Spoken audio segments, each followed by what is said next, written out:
आजादी के 75 वर्षों में भारत ने हर एक मोर्चे पर तरक्की की है, लेकिन सबसे जरूरी मसला है देश की विकास दर, जिससे रोजगार से लेकर हर तरह की सुख सुविधा जुड़ी हुई है।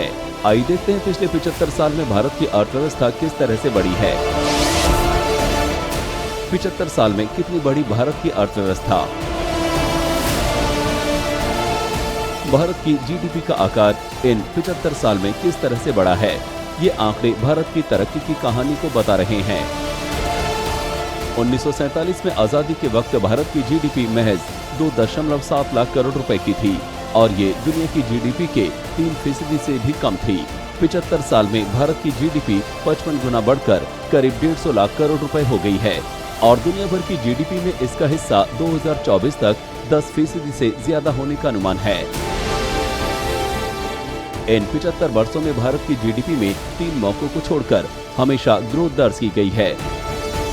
0 से नीचे विकास दर, पहली बार 1965 के दौरान, दूसरी बार 1979 के दौरान और तीसरी बार 2020 में कोरोना के दौरान गई है। यही नहीं, औसत ग्रोथ भी लगातार बढ़ती रही है।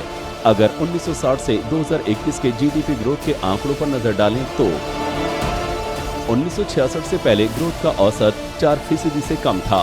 वहीं 2015 के बाद से औसत ग्रोथ 6% से ज्यादा रही है।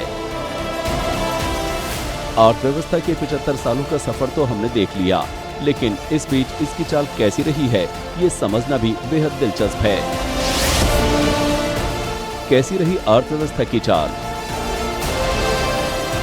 वर्ल्ड बैंक की रिपोर्ट के मुताबिक वक्त बीतने के साथ भारतीय अर्थव्यवस्था लगातार मजबूत होती चली गई है।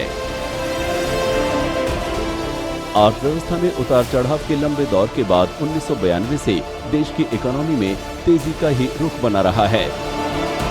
1947 से 1980 के बीच अर्थव्यवस्था की ग्रोथ 9% से लेकर -5% के दायरे में रही है, यानी इसमें काफी तेज उतार चढ़ाव देखने को मिला। 1980 से 1991 के दौरान भारतीय अर्थव्यवस्था संभल कर चलती रही और इस बीच में ये एक बार भी 0 से नीचे नहीं पहुंची और इसने 9% से ज्यादा की रिकॉर्ड ग्रोथ भी दर्ज की।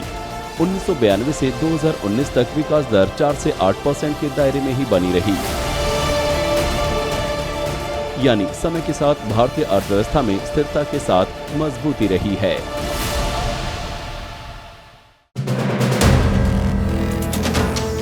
वीडियो पसंद आया तो हमें लाइक, कमेंट, शेयर और सब्सक्राइब जरूर करें।